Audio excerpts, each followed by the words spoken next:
దేవుని స్తోత్రం. హల్లెలూయా.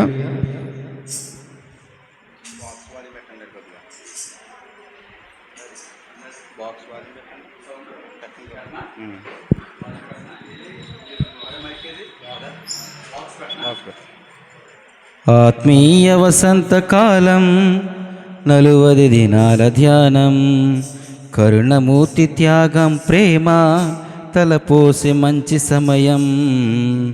ఆత్మీయ వసంతకాలం 40 దినాల ధ్యానం, కరుణమూర్తి త్యాగం ప్రేమ తలపోసే మంచి సమయం. లోకానికి దూరంగా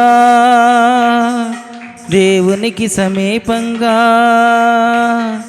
ఆత్మీయ ఉన్నతికి నడిపించు సోపానం. లోకానికి దూరంగా దేవునికి సమీపంగా ఆత్మీయ ఉన్నతికి నడిపించు సోపానం. ఆత్మీయ వసంతకాలం 40 దినాల ధ్యానం, కరుణమూర్తి త్యాగం ప్రేమ తలపోసే మంచి సమయం.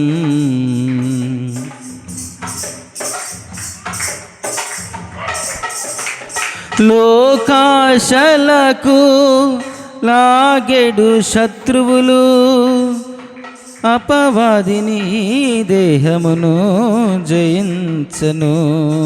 లోకాశలకు లాగెడు శత్రువులు, అపవాదిని దేహమును జయించను. ఉపవాసముతో దైవ సన్నిధిలో, ఉపవాసముతో దైవ సన్నిధిలో గడిపి తరించే ఆశీర్వాద కాలం. ఆత్మీయ వసంతకాలం 40 దినాల ధ్యానం, కరుణమూర్తి త్యాగం ప్రేమ తలపోసే మంచి సమయం.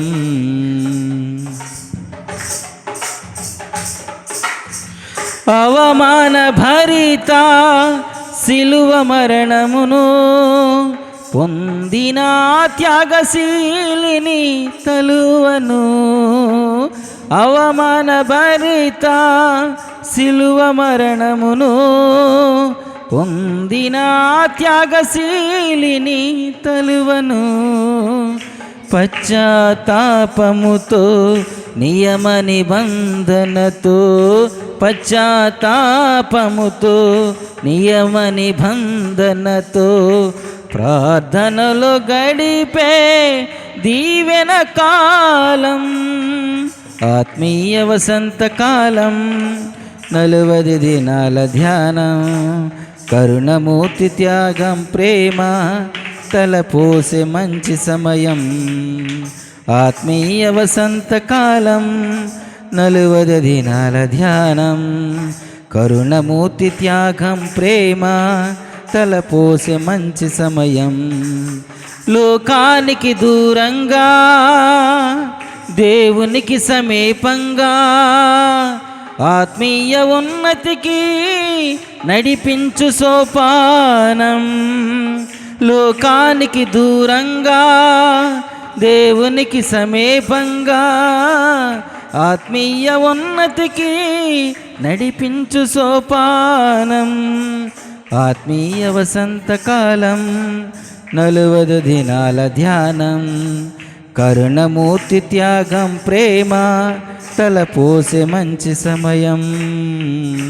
దేవుని స్తోత్రం. హల్లెలూయా.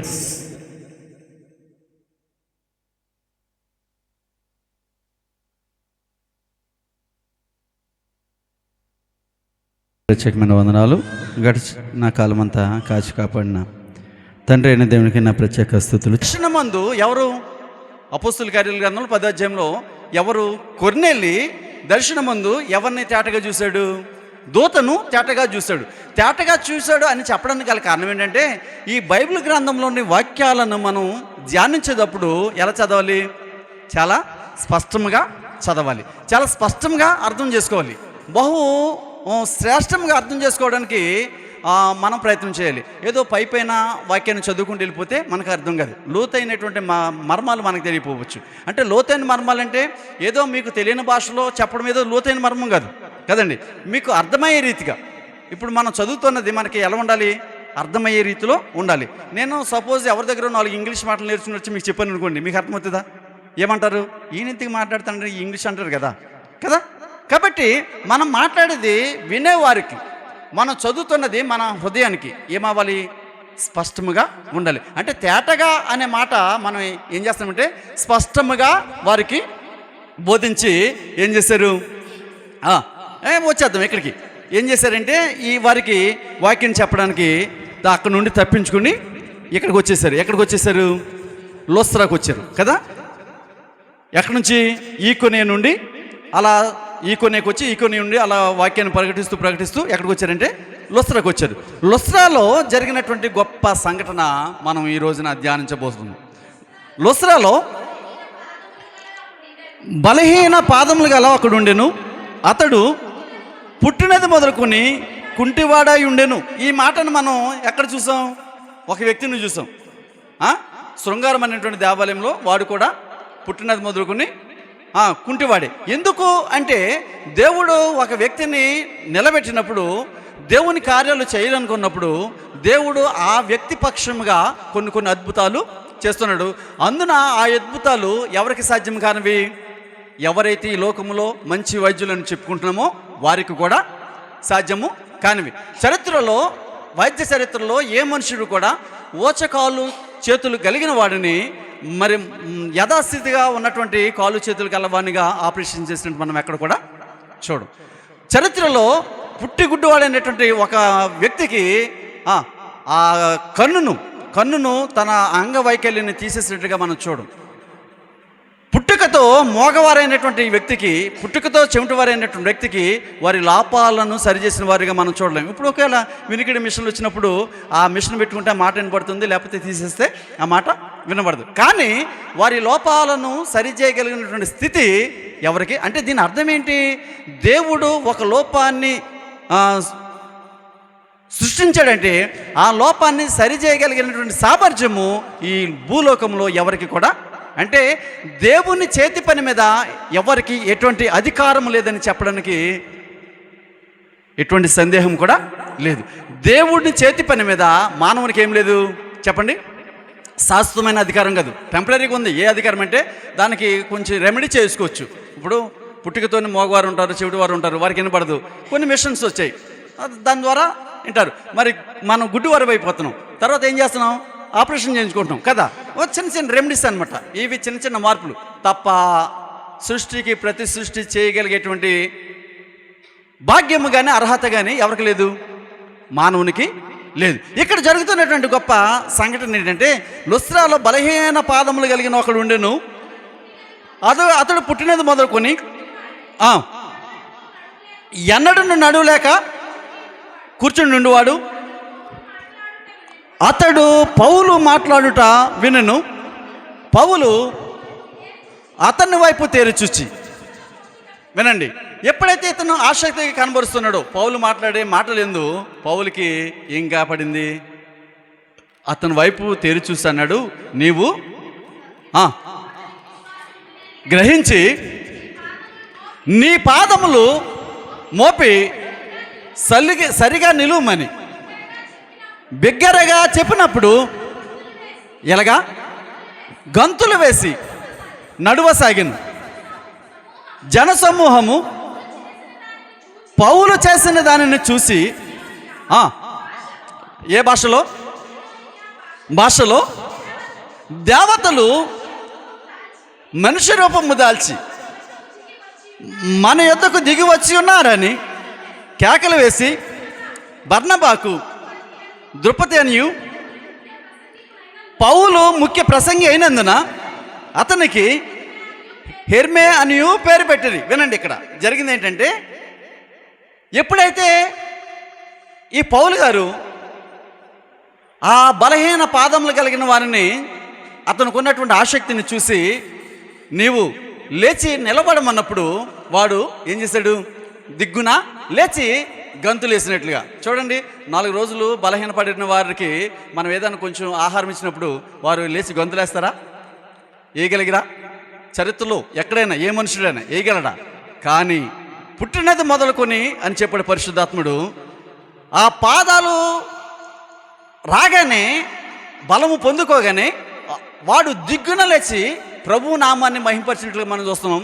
అంత మాత్రమే కాకుండా అక్కడ వారేమనుకుంటున్నారంటే, దేవతలు మన మనుషు రూపము దాల్చి మన యొద్దకు వచ్చి ఉన్నారని ఒకరికి ఏమని పెట్టారు? ద్యుపతి అంటే జూపిటర్, అంటే గ్రీకులు ఆరాధించే దేవుని పేర్లు అవి. జూపిటర్ అంటే ఏంటి? మన నవగ్రహాల్లో ఒక గ్రహం అది కదా. అంటే ఈ నవగ్రహాలు వారికి ఎలా ఉన్నాడు? దేవుళ్ళుగా ఉన్నారు. అందుకని ఐగుప్తు దేశంలో కరువు కలిగినప్పుడు దేవుడు 10 రోగాలను వారికి కలుగజేశాడు. ఆ 10 రోగాలు మనం కేవలం రోగాలు కాదు చెప్పుకోవడానికి. ఆ 10 రోగాలు ఎవరంటే దేవుళ్ళు, వారు పూజించే దేవుళ్ళు.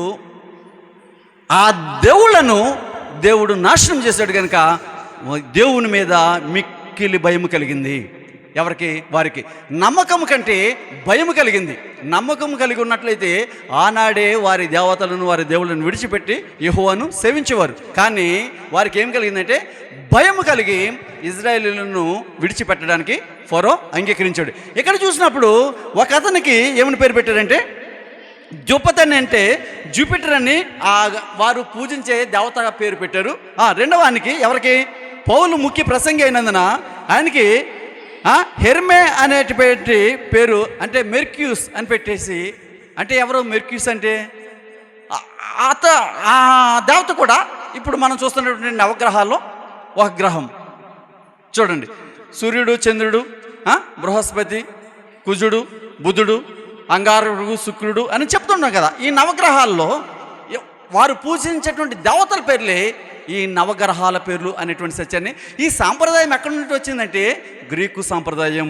ఈజిప్టు దేవతలైనటువంటి వారిని మనం ఏం చేసుకున్నామంటే ఓన్ చేసుకున్నాం.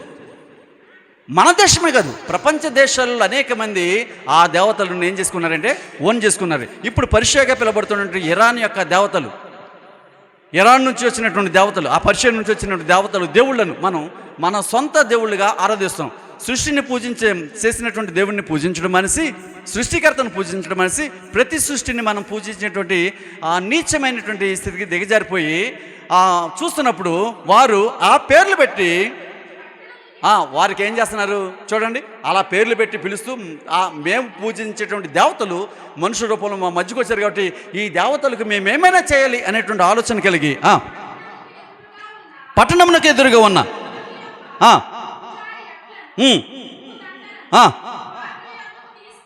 చూడండి ఏం చేస్తున్నారు వారు. వచ్చి బలి అర్పించడం. ఒక మనుషునికి వీరేం చేస్తున్నారంటే వారి దేవతలకు, మన దేవతలే, మన దేవుళ్ళే మన మధ్యకు వచ్చారు, వీరికి ఏమైనా సరే బలి అర్పించాలి అని ఆలోచన కలిగి ఏం చేశారంటే ఎడ్లను తీసుకొచ్చేసారు. పూజకు సంబంధించినటువంటి పూల సామాగ్రిని, పూజ సామాగ్రిని తీసుకొచ్చేసారు. చూడండి ఎంతటి భయంకరమైనటువంటి విపత్తు అక్కడ సంభవిస్తుందో. వారు దేవుని పేరట వాక్యము చెప్పి దేవుని పరిచర్యను ప్రపంచమంతా విస్తరింపచేస్తూ దేవుని పేరట అనేక అద్భుతాలు చేస్తుంటే వీరేమనుకుంటున్నారు చెప్పండి? ఎందుకంటే వారికి నిజంగా ఈ దేవుని గురించి పూర్తిగా వారికి తెలీదు. వారి తప్పు కాదు, ఎందుకంటే వారు పెరిగినటువంటి వాతావరణం అటువంటిది. అప్పుడు వారు అంటున్నారు చూడండి, అపోస్తులైన బర్నబాయు, పౌలును ఈ సంగతి విని తమ వస్త్రములను ఏం చేశారంట? అబ్బబ్బబ్బా చూడండి ఎంత చక్కని మాట. తమ వస్త్రములను చింపుకొని, వినండి ఏం చేశారు వారు? తమ వస్త్రములు వస్త్రాలు ఎందుకు చింపుకున్నారు చెప్పండి? వస్త్రాలు ఎందుకు చింపుకున్నారు? ఈరోజు మనం చదువుకున్నాం. ఏం పాఠం చదివాం? నన్ను వస్త్రాలు చింపుకోవడం చదివారు. ఇవాళ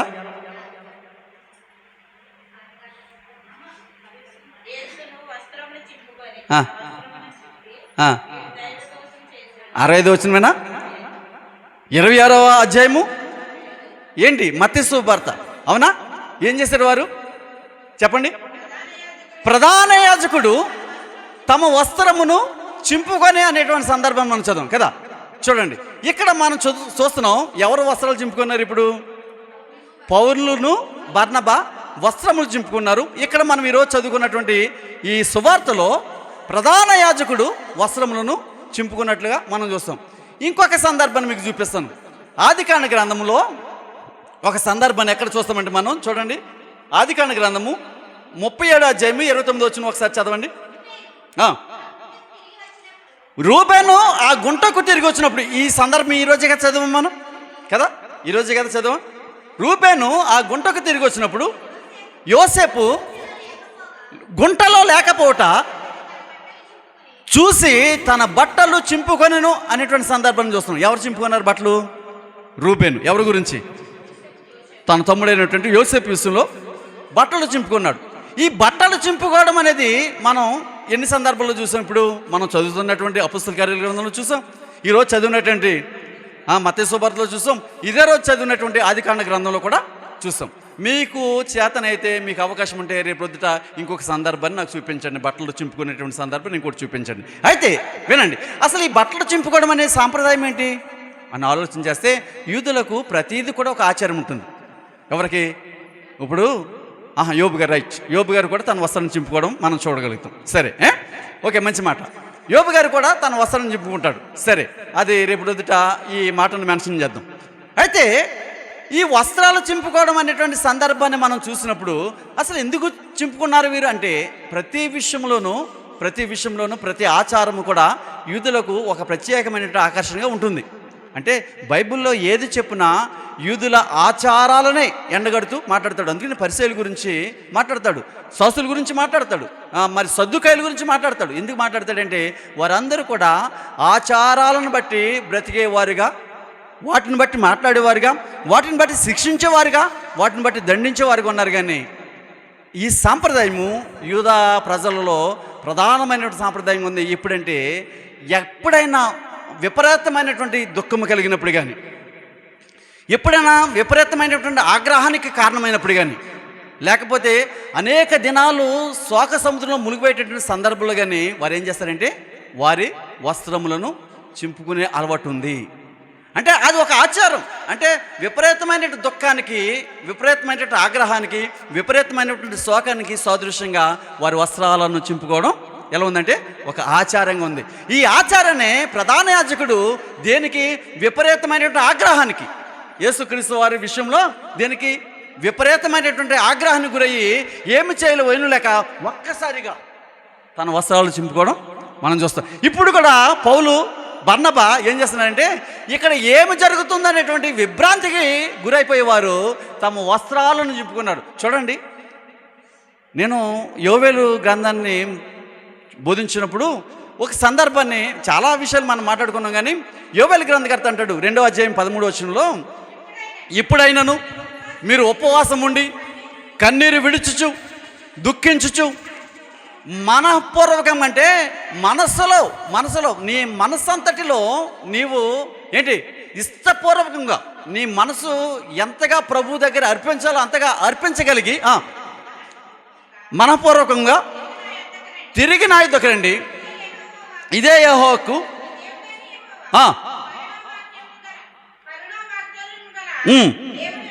మీ దేవుడైన యెహోవా కరుణావాత్సల్యము కలిగిన వాడును, శాంతిమూర్తియు,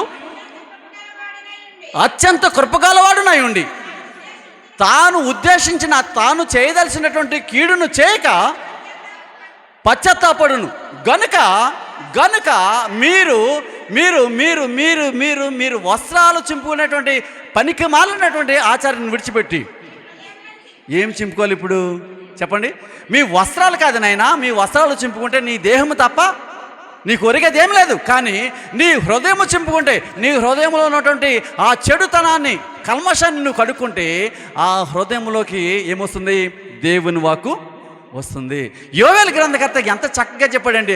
ఆ ప్రజలలో ఉన్నటువంటి కల్మషాన్ని చూసినప్పుడు నీలో ఉన్నటువంటి, నీ పైన ఉన్నటువంటి ఆ పై బట్టను కాదు, నీవు చింపుకోవలసింది నీ హృదయాన్ని చింపుకుని దేవుని వాక్యానికి స్థానం ఇస్తే ఆయన కరుణామూర్తి కనుక, వాత్సల్యం కలిగిన వాడు కనుక ఆయన చేయను ఉద్దేశించినటువంటి కీడును చేయక పశ్చాత్తాపడతాడని చెప్పడానికి యోవేలు గ్రంథకర్త ఏం చేయలేదు, ఎంత మాత్రం కూడా వెనకాడలేదు.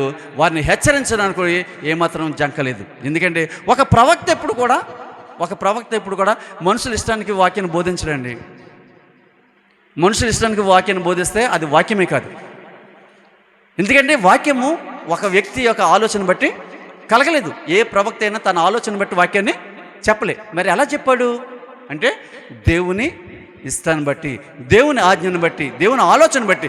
దేవుడు ఏదైతే చెప్పమన్నాడో అది చెప్పడానికి వారి ప్రాణం పోతుందని తెలిసిన, చూడండి, స్తెఫనుకి ప్రాణం పోయే స్థితే కదా. స్తెఫనుకి ప్రాణం పోయే స్థితేనా? తెలీదా? అయ్యా, నేను యేసుక్రీస్తు నమ్మను, ఈ పరిశుద్ధాత్ముడే లేడు, నన్ను విడిచిపెట్టండి, మీ మతాచారాలను నేను గౌరవిస్తాను అన్నాడు అనుకోండి, ఏం చేస్తారో వాళ్ళు? వెంటనే చక్కని సొల్వ కప్పి కదా, చక్కగా అతని గాయాలన్నీ కడిగేసి నూనె రాసేసి అతనికి ఒక పోస్ట్ ఇచ్చి, ఇక్కడ నుంచి యేసుక్రీస్తు దేవుడు కాదని చెప్పు అని చెప్పేవారు కదా. కానీ ఇహలోక భోగాలను అనిపించడు కంటే ఎంతో గొప్పదని మోషే ఏ రీతిగా అయితే తను సమర్పించుకుని తన ప్రజల విడుదల కొరకు తన ఔన్నత్యాన్ని, లేకపోతే తనకు ఉన్నటువంటి ఆధిక్యాన్ని, తనకున్నటువంటి రాజరికాన్ని విడిచిపెట్టి తన ప్రజలతో శ్రమలు పడడానికి ఎలా అయితే వచ్చారో, దేవుని ఆశ్రయిస్తున్నటువంటి ప్రతి ప్రజలండి ఏ కాలంలోనైనా వారు దేవునికి అర్పింపబడి దేవుడు చెప్పమన్నట్టునే చెప్పారు తప్ప దొరద చెవులు కలిగిన వారిని ఆనంద పెట్టడానికి ఈ లోకంలో మాయ మాటలను చెప్పినటువంటి సందర్భాలు మనం ఎక్కడ చూడమని. ఎందుకంటే ఒక బోధకుడు ఏదైనా ఒక చిన్న కథల పుస్తకం తీసుకుని అందులో 1000 కథలు ఉన్నటువంటి పుస్తకాలు ఉంటాయి. ఆ కథలు తీసుకుని ఈ వాక్యానికి సరిపడినట్టు ఒక కథను ఎన్నుకుని ఆ కథను మీ దగ్గర చెప్పి ఒక నవ్వించే కథను చెప్పేసి వెళ్ళిపోతే చాలా బాగుంటుంది. కానీ దీని కొరకు అది మనం ఎక్కడికి వచ్చింది. ఈ 40 దినాల ప్రయాణం ఏంటి? దేవుని యొక్క పరిశుద్ధ గ్రంథములో అవకాశం లేని తన ప్రజలైనటువంటి మనం, నిరాకరింపబడినటువంటి అన్యులుగా ఇతరులుగా మిగిలిపోయినటువంటి మనలను తన కృప చేత, తన కార్చినటువంటి రక్తము యొక్క విలువ చేత మనల్ని కొని ఈ మందిరములో ప్రవేశించడానికి అవకాశం ఇచ్చాడు. కాబట్టి ఈ ప్రవేశము ఏదో మనం డబ్బిస్తే వచ్చింది కాదు, మన పేరు ప్రఖ్యాతులు సంపాదించుకుంటూ వచ్చింది కాదు, మన భూములు కొనుక్కుంటూ వచ్చింది కాదు, మనం నగలు కొనుక్కుంటూ వచ్చింది కాదు. ఈ ప్రవేశం ఎలాగ వచ్చింది? దేవుని యందు విశ్వాసం మూలంగా తన కుమారుడైనటువంటి యేసుక్రీస్తు వారు కార్చిన రక్తము సాక్షిగా ఈ ప్రవేశం మనకు కలిగింది. కాబట్టి ఈ ప్రవేశాన్ని మనం జాగ్రత్తగా కాపాడుకోవాలి. ఈ సంఘంలో ప్రవేశించడానికి ఎంతటి ధన్యత కలిగిన మనము, ఈ ధన్యకరమైన జీవితాన్ని అనుభవిస్తున్న మనము ఈ ధన్యతను సదాకాలము మనం బ్రతికినంతకాలం కాపాడుకోవడానికి తాపత్రయపడాలి. ఇక్కడ వారు వెంటనే చూడండి, 13వ అధ్యాయంలో మనం చదివాం కదా, ఎవరి గురించి? హేరోదు విషయంలో చదివాం కదా. హేరోదు తనే దేవుడిగా హెచ్చించబడినప్పుడు దేవుణ్ణి మహిమపరచనందున అతడు ఆ క్షణం మంది పురుగులు పడి చనిపోయినట్లుగా మనం చదివాం గత పాఠంలో. ఈ చరిత్ర ఎవరికి తెలుసు?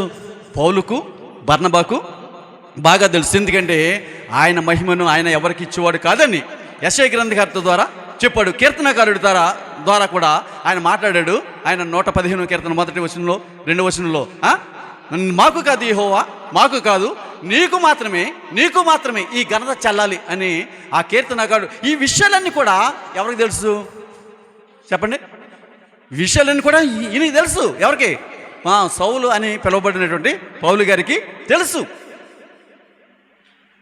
సౌలు అనే పేరు ఏ పేరు? హిబ్రూ పేరు అయితే పౌలు అనే పేరు గ్రీకు పేరు. ఈ బైబిల్ ఎలా రాయబడింది చెప్పండి? ఇప్పుడు మనం చదువుతున్నటువంటి బైబిల్ ఈ నూతన నిబంధన ఎలా రాయబడింది? గ్రీకులో రాయబడింది. అందున లోక గారు ఏ భాష పండితుడు? గ్రీకు భాష పాండిత్యము కలిగినవాడు. కాబట్టి ఇక్కడ మాట్లాడుతున్నాడు. ఈ మాటలు మనం చూసినప్పుడు ఆ పౌలు గారు తమ వస్త్రాలను చింపుకుని అంటున్నారు, చదవండి. అయ్యలారా, మీరెందుకు ఇలాగ చేస్తున్నారు? మేము కూడా ఎటువంటి వారం అన్నాడు? మీ స్వభావము వంటి నరులేమే అన్నాడు. ఎవరు చెప్పండి? ఈ రోజున ఎవరైనా అటువంటి ఒక గొప్ప కార్యం జరిగితే అతని ద్వారా నేను నరుని అంటాడండి. ఏమంటున్నాడు? నేను భగవాన్ స్వరూపుని అంటున్నాడు కదా, నేను భగవంతుడు అని అంటున్నాడు. ఏదో నోట్లో నుంచి లింగం తీస్తున్నాడు, భగవంతుడు అంటున్నాడు. గాల్లో నుంచి లింగం తీస్తున్నాడు, భగవంతుడు అంటున్నాడు. ఆ లింగం తీయడం వల్ల ఏం ఉపయోగం ఉంది? పోనీ రైట్, ఓకే, తీసాడు. దానివల్ల ఏం ఉపయోగం ఉంది? ఏం ఉపయోగం కలగాలి? ఒక కుంటివాడిని తీసుకెళ్ళి, ఒక గుడ్డివాడిని తీసుకెళ్ళి, నేను బాగు చేయి, నువ్వు భగవంతుడు అయితే అని చెప్పాలి కదా. వాడు ఇలా గాల్లో నుంచో లింగం తీస్తే దేనికి ఉపయోగం? తీస్తాడు, రైటే. దేనికి ఉపయోగం అది? అంటే ఎవరిని విమర్శించడం కాదు, మన భక్తి ఎలా ఉంది, మన భక్తి ఎలా ఉంది. ఏం గారడి చేసేటువంటి సీమోను చూసినప్పుడు వీడే మహాదేవుడు అనుకున్నారు కదండి కదా.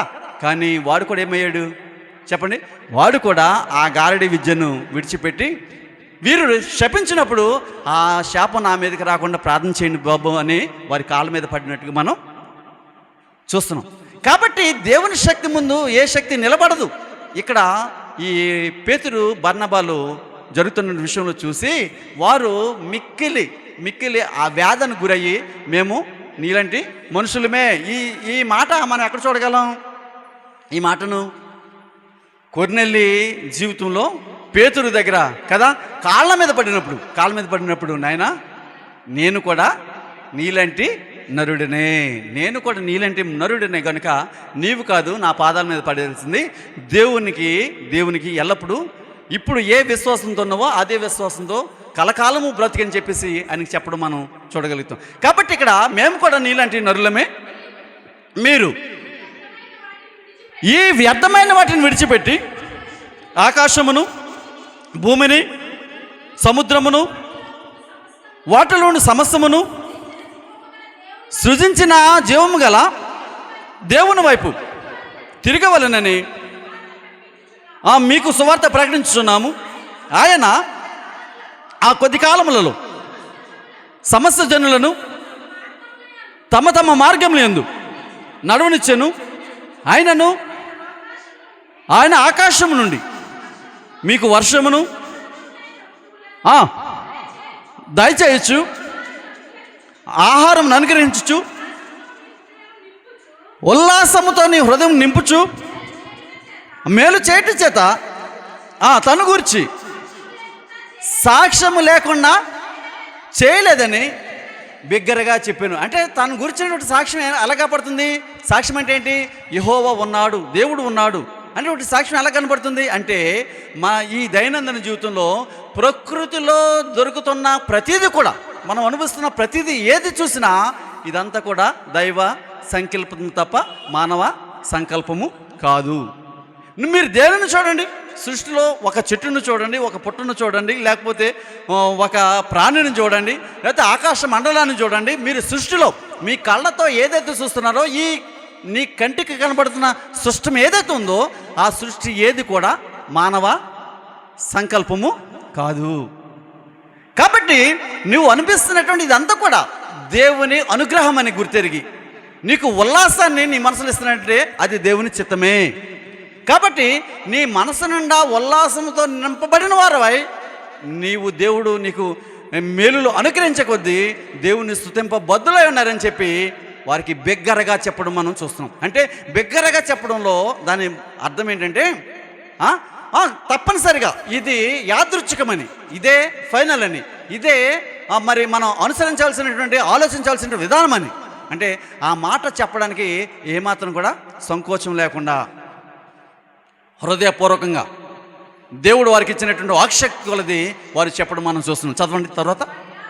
వారు ఎలాగో చెప్పి తమకు బలి అర్పింపకుండా సమూహములను ఆపుట బహు ప్రయాసమైన అన్నాడు. చూడండి, ఏంటి ప్రయాసం అయిపోయింది వాళ్ళకి? ఏది ప్రయాసమైంది? ఆ బలి అర్పడం, వారిని దేవతలుగా దేవుళ్ళుగా కొలవడం అనేది ఆపడం వారికి ఏమైందంటే బహు ప్రయాస అయిపోయింది. ఈ రోజున మరి మానవులుగా ఎలా ఏదైనా పూజ్యగా అర్హులమంటే సమాజంలో బ్రతుకుతున్నటువంటి ప్రతి సేవకుడు కానీ, సేవకురాలు కానీ, విశ్వాసి కానీ ఎవరైనా ఈ మహిమను ఆపాదించుకోవడానికి వీలు లేదు. ఆ మహిమను ఆపాదించుకుంటే కేవలము ఎవరి వలె చెప్పండి? ఎవరి వలె?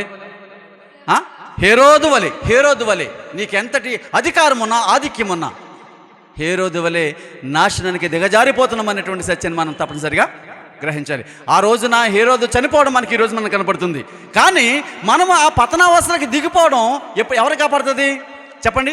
మనం ఎంత బోధించినా కానీ అదే అవస్థలో మనం ఉంటున్నైతే, ఈ పతన అవస్థలోనే మనం దిగజారిపోతే, చనిపోతే ఆ స్థితి మన పైన ఉన్నటువంటి దేవుడు చూస్తుంటాడు. ఇప్పుడు మనకు కనపడకపోవచ్చు, కానీ ఆ రోజున మనకు కూడా కనపడుతుంది. కాబట్టి క్రైస్తవుడు మేల్కోవాలి. అందున బోధకుడు మరీ మేలుకోవాలి. ఈ మహిమ మనుషులకు కాదు, దేవునికే ఆపాదించాలి. ఇక్కడ బహు ప్రయాసమైందని చెప్పాడు. తర్వాత అంత్యోకయ నుండి చూడండి, ఎంత బలమైన పరిచర్య జరుగుతుంటే, ఎక్కడి నుండి? అంత్యోకయ నుండి, ఇకోనియ నుండి యూదులు వచ్చి జనసమూహములను తమ పక్షముగా చేసుకుని సౌలు మీద రాళ్ళు రుల్వి అతన్ని చనిపోయినని అనుకొని పట్టణము వెలుపలికి ఈడ్చివేసాను అన్నారు. వినండి, ఏం చేశారట? ఎక్కడి నుండి వచ్చారట? అంత్యోకయ నుండి, ఇకోనియ నుండి యూదులు వచ్చారు. ఎక్కడికి వచ్చారు? ఎక్కడ జరుగుతుంది ఈ చరిత్ర? లుస్త్రాలో జరుగుతుంది కదా. ఎక్కడ అంత్యోకయ, ఎక్కడ ఈకోనియా? చూడండి, వీరు బయలుదేరిన అంత్యోకయ కాదు, ఎక్కడున్నా దమస్కులో ఉన్నటువంటి అంత్యోకయ కాదు, ఎక్కడ పిసిదియాలో ఉన్నటువంటి అంత్యోకయ. కానీ మనం పట్టణం చూసినప్పుడు అవన్నీ పక్కనే కనపడుతున్నాయి కదా. కానీ ఒకసారి మీరు వరల్డ్ మ్యాప్ని చూడండి. వరల్డ్ మ్యాప్ని చూసినప్పుడు కదా, ఇండియాలో మన ఇండియాని చూడండి, ఎన్ని రాష్ట్రాలు? 29 రాష్ట్రాలు కాబట్టి ఒక రాష్ట్రానికి 2 అంగుళాలు పట్టణంలోనే ఉంటాయి కదా ఆయనని. కానీ కాశీ నుండి కన్యాకుమారి వరకు, అంటే ఎక్కడ నుండి? దక్షిణం ఉన్నటువంటి కన్యాకుమారి నుండి ఉత్తరం ఉన్నటువంటి కాశీ వరకు ఎన్ని వేల కిలోమీటర్లు? చెప్పండి. కొంచెం ఇంచుమించు 3,000-4,000 చిల్లర ఉంటుంది కదా. వినండి, ఈ ప్రయాణం అంతా సాగాలంటే ఎన్ని రోజులు పడుతుంది? కనీసం వారం 10 రోజులు పడుతుంది. దేని మీద? ట్రైన్ మీద కదా. లేకపోతే ఒకవేళ విమానం మీద వెళ్ళాలంటే కొన్ని గంటల ప్రయాణం జరుగుతుంది. కానీ ఈ సంఘటన జరుగుతున్నటువంటి ప్రారంభ శతాబ్దంలో ఏమి లేవు. ఈవెన్ సైకిల్ కూడా విమానాలు దాకొద్దు, ఈవెన్ ఏం లేదు, సైకిల్ కూడా లేదు. అప్పటికి కాలినడక లేకపోతే సముద్ర మార్గాన్ని వెళ్తే ఓడలు ఎప్పుడు వచ్చాయి? ఓడలు ఎప్పుడు వచ్చాయి?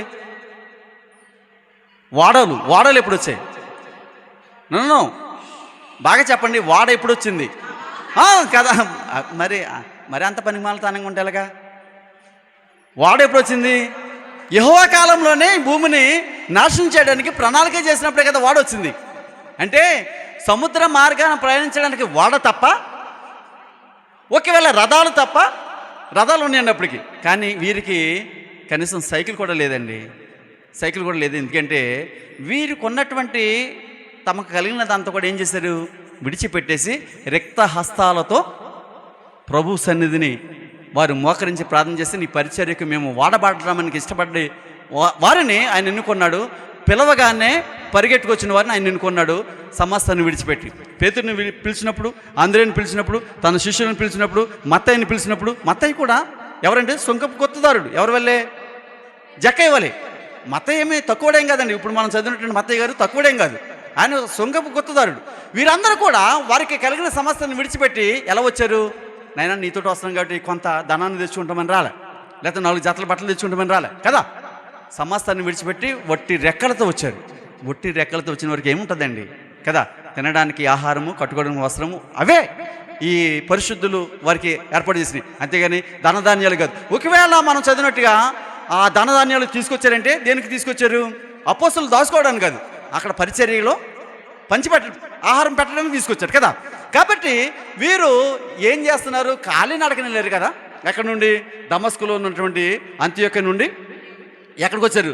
పిసిదియాకి వచ్చి కాదండి, సెలూకాయికి వచ్చి, సెలూకాయ నుంచి కుప్రాకి వచ్చారు. సముద్రంలో ఉన్నటువంటి ద్వీపం చూపించే కదా. కుప్రా నుంచి ఎక్కడికి వెళ్ళారంటే అంత్యోకయ, ఏదది టర్కీలో పిసిదియాలో ఉన్నటువంటి అంత్యోకయకి వెళ్ళారు. అంత్యోకయ నుంచి ఎలా వచ్చారు? ఎక్కడికి చెప్పండి? ఈకోనియాకి వచ్చారు కదా. ఈకోనియా నుంచి లుస్త్రాకి వచ్చారు. లుస్త్రా నుంచి ఈ కార్యక్రమం జరుగుతున్నప్పుడు వీరు ఎక్కడి నుంచి? ఈ అంత్యోకయ నుంచి ఎక్కడికి? ఈకోనియాకి వచ్చి ఇక్కడ కొంతమంది, అక్కడ కొంతమంది కలిపి ఎక్కడికి వచ్చారు? లుస్త్రాలోకి వచ్చి ఏం చేస్తున్నారు చెప్పండి? జనసమూహాలను రేపి పౌలు మీద, అంటే ఎంత దూరం వెళ్ళారు వారు? ఎంత దూరం వెళ్ళారు? కొన్ని వందల కిలోమీటర్లు ఎలాగెళ్ళారు?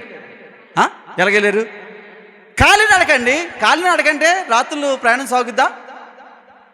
ఇప్పుడంటే హైవేలు వచ్చేసింది కాబట్టి రాత్రులు కూడా నడుచుకుంటూ భక్తులు వారు అనుకున్నటువంటి దేవుడి దగ్గరికి వెళ్తున్నారు కదా. కానీ అప్పుడు కాలినడకని వెళ్ళాలంటే ఏంటవి? రాజమార్గాలు ఉన్నాయా? హైవేలు వేసి ఉన్నాయా? తారు రోడ్లు వేసి ఉన్నాయా? నో. ఆ ఎడారి మార్గాలలో కానీ లేకపోతే అడవి ప్రాంతాల్లో కానీ వారు కాలినడకన నడుచుకుంటూ, అంటే కొన్ని వందల కిలోమీటర్లు వెళ్ళి ఏం చేశారు? పౌలును చంపడానికి వెనకాడలేదు కొంతమందిని. అంటే చూడండి, ఎంత కసి, ఎంత కక్ష, ఎంత కార్పణ్యం, ఎంత ఆగ్రహం, ఎంత అవివేకం.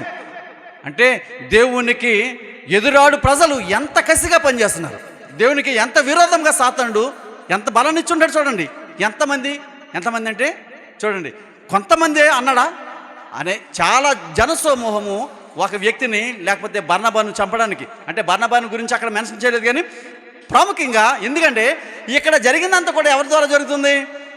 పౌలు ద్వారా కదా. పౌలు ముఖ్య ప్రసంగం అయినందున అన్నాడు కదా, ఆయన నిలబడి మాట్లాడుతున్నాడు కదా, ఎన్నో అద్భుతాలు చేస్తున్నాడు కదా. ఎవరెవరిని లేపాడు? ఆ కుంటాయని లేపాడు. తర్వాత పౌలు గారు ఇంకొక కార్యం కూడా చేశాడు కదా ముందు.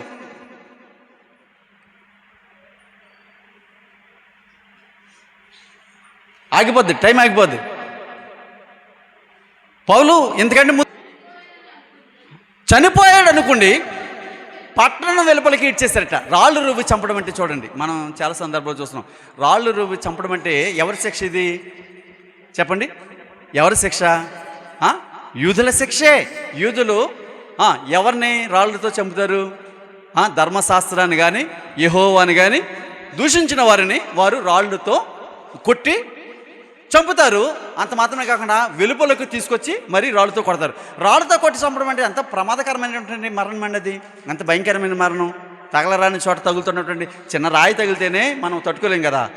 అయితే రాళ్ళు రువ్వి చంపి చనిపోయాడు అనుకోండి, ఏం చేశారంటే వెలుపలికి ఈడ్చేశారు. చనిపోయాడు అంటారా? చనిపోలేదంటారా?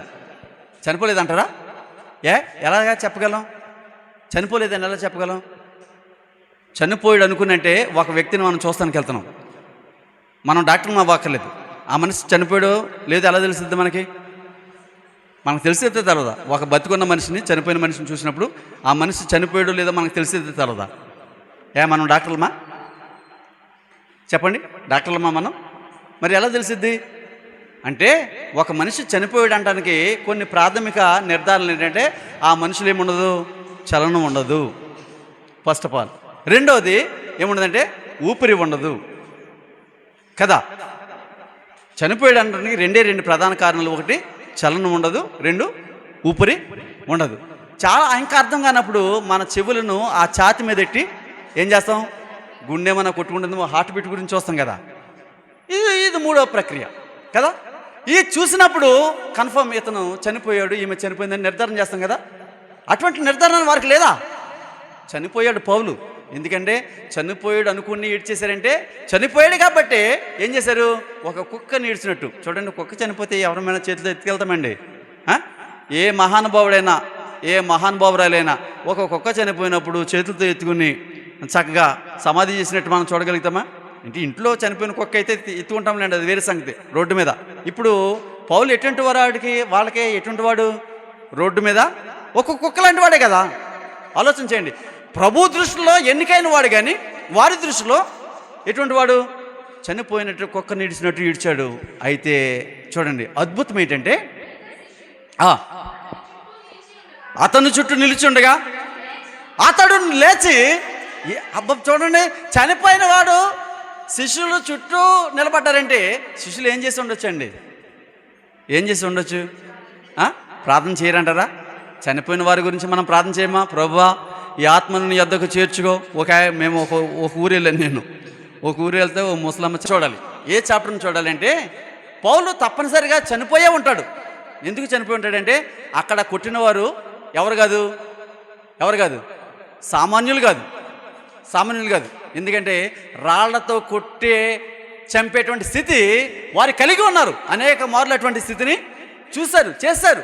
చేసిన వారే. అయితే కొరింథీయులకు రాసినటువంటి 2వ పత్రికలో 12వ అధ్యాయంలో ఒక సంఘటన మనం చూస్తాం. చూడండి, మొదటి అధ్యాయం అదే. అతిశయపడుట నాకు తగదు, కానీ అతిశయ పడవలసి వచ్చినది ప్రభు దర్శనముల గురించి, ప్రత్యక్షతలను గురించి చెప్పుదును. క్రీస్తు నందున్న ఒక మనుషుని నేను ఎరుగుదును, అతడు 14 సంవత్సరాల కిందట 3వ ఆకాశమునకు కొనుపోబడెను. వినండి, అతడు శరీరముతో కొనుపోబడెను, నేను ఎరుగను. శరీరము లేకుండా కొనుపోబడ్డాడో నేను ఎరుగను, అది దేవునికే తెలియను. అట్టి మనుషుని నేను ఎరుగుదును. అతడు పరదేశంలోనికి కొనుపోబడి వసింప సఖ్యము కానీ వాటిని వినను అన్నాడు. ఏమన్నాడు చెప్పండి? ఎవరు ఈ వ్యక్తి అంటే సాక్షాత్తు ఆ వ్యక్తి పౌలే. తన అనుభవాన్ని కొరింథీ సంఘానికి నిశ్చలతను కోల్పోయి సంచలమైనటువంటి మనసుతో బ్రతుకుతున్నటువంటి ఆ సంఘానికి రాసినటువంటి 2వ లేఖలో తన ఉనికిని దేవుడు తన జీవితంలో ఎటువంటి అద్భుతాలు చేశాడు, తను ఏమి నేర్చుకున్నాడో, ఏమి చూశాడో, దేవుని యొక్క సంకల్పం ఏంటో. నేను చనిపోయాను, ఆ చనిపోయిన స్థితిలో నేను శరీరంతో వెళ్ళానని చెప్పడానికి లేదు, శరీరం లేకుండా వెళ్ళానని చెప్పడానికి లేదు, కానీ 3వ ఆకాశాన్ని కొనుపోబడి వసింప సఖ్యము కానీ మాటలను నేను నేర్చుకున్నాను అని చెప్పడానికి ఆయన తెగించాడంటే, ఆయన వెరవలేదంటే కారణం ఏంటంటే ఇక్కడ తప్పనిసరిగా చనిపోయాడు అని చెప్పడానికి చాలా అవకాశం ఉంది. చనిపోయిన వాడే కదండి ఎక్కడికి వెళ్తాడు? పరదేశికి వెళ్ళేది ఎవడు వెళ్తాడండి? మామూలుగా వెళ్తాడా? మనం చాలామంది చూడండి, ఒక వ్యక్తి నేను చనిపోయానండి, ఒక అరగంట నాదిలో ప్రాణం లేదు, కానీ ఆ అరగంటలో నేను ఏదేదో చూసినండి అని చెప్తాడు. ఏదో చెప్తాడు, ఆడికి ఏమో అర్థం కాదు. కానీ ఇక్కడ పౌలు చెప్పేది బహు స్పష్టంగా శ్రేష్టంగా ఉంది. ఏమనంటే వసింప సఖ్యం కానీ వెంటనే అలా చనిపోయిన వ్యక్తి ఆకాశానికి కొనుపోబడి దేవుని ఆ మాటల చేత నింపబడి మరలా ఎలా వచ్చాడంటే ఈ శరీరంలోకి. ఎందుకు మళ్ళా రావాలి? మరి శపను చనిపోయాడు కదా, శపను కూడా రావాలి కదా అంటే శపను అన్యజనులకు సువార్త చేయడానికి ఏం చేయబడలేదు, ఎన్నిక కాబడలేదు. పౌలు దేనికి ఎన్నిక కాబడ్డాడు చెప్పండి? అన్యజనులకు సువార్త చెప్పడానికి, అన్యజనులను క్రీస్తు సంఘంలో చేర్చడానికి, ఈ సువార్తను బూద్ధిగంతముల వరకు వ్యాపింప చేయడానికి పౌలు ఏర్పరచబడినటువంటి సాధకమై ఉన్నాడు. కనుక ఇక్కడే చనిపోతే ఎక్కడే చనిపోతే ఏ లుస్త్రాలోనే విడిచిపెట్టేస్తే దేవుని యొక్క సంకల్పము, దేవుని యొక్క వాక్యము ఏమైపోతుంది చెప్పండి? నిరర్థకమైపోద్దా? సార్థకమవుతుందా? నిరర్థకమేనా? కాబట్టి చనిపోయిన అనేక మందిని లేపాడు. ఎవరు చెప్పండి? పరిశుద్ధాత్ముడు కదా. చనిపోయిన వారిని ఇంతకుముందు జరగలేదా? లాజరు ఎన్ని రోజులు ఉన్నాడు? ఎన్ని రోజులు ఉన్నాడు? 4 దినాలు. 3 రోజులు కాదు, లాజరు 4 దినాలు ఉన్నాడు, యేసుక్రీస్తు 3 దినాలు ఉన్నాడు కదా. కానీ వారు ఏ పరిచర్య కొరకు ఏర్పడబడలేదే? లాజరు దేవుని యొక్క శక్తిని ఆనాటి ప్రజలకు చూపించడానికి అని అద్భుతాలు చేస్తే ఈ రోజున అన్యజనులకు సువార్తను ప్రకటించడానికి సాధకమైనటువంటి పౌలు చనిపోతే పరిశుద్ధాత్మ ఊరుకుంటాడా చెప్పండి? వెంటనే దిగ్గున లేచి తెల్లారే ఏం చేస్తాడు చెప్పండి? బర్నబాతో కూడా అయ్య బాబోయ్ ఏంటి రాళ్ళతో కొట్టి చంపిన వాడిని గాయాలు మానపడం, ఊచ కాలు చేతులు కలిగిన వాడికే కాలు చేతులు ఇచ్చినది పరిశుద్ధాత్ముడు. అతనికి అయినటువంటి గాయాలు మానపడం పెద్ద గొప్ప. ఆలోచన చేయండి, చదువుదాం. వారు ప్రకటించి అనేకులను లుస్త్రాకును లుకానికను తిరిగి వచ్చి దృఢపరిచి విశ్వాసమందు నిలకడగా ఉండవాలనని అనేక శ్రమలు అనుభవించిన మీదట దేవుని రాజ్యంలో ప్రవేశింపవాలనని వారిని హెచ్చరించారు. ఈ మాట మనం ఎప్పుడు చదవం? పోయిన సంవత్సరం కదా. అంటే క్రైస్తవుడు అనిపించుకోవాలంటే ఏంటి? ఏదో వచ్చేసి క్రైస్తవుడు అనిపించుకుంటే బైబిల్ ఇచ్చుకుని వస్తే, ఓ పాట పాడితే, ఓ ప్రార్థన చేస్తే, ఒక వాక్యం చదివితే, ఒక వాక్యం చెప్తే క్రైస్తవుడు అనిపించుకోవండి. ఈ క్రైస్తవ జీవితంలో ఎన్నో శ్రమలు, ఇరుకులు, ఇబ్బందులు, వేదనలు, శోధనలు ఉంటాయి. వీటినన్నిటి నుండి తప్పించుకునే ఉపాయాన్ని దేవుడే ఇస్తాడు. తలలో వంచండి, రేపటి నుంచి వాక్యాన్ని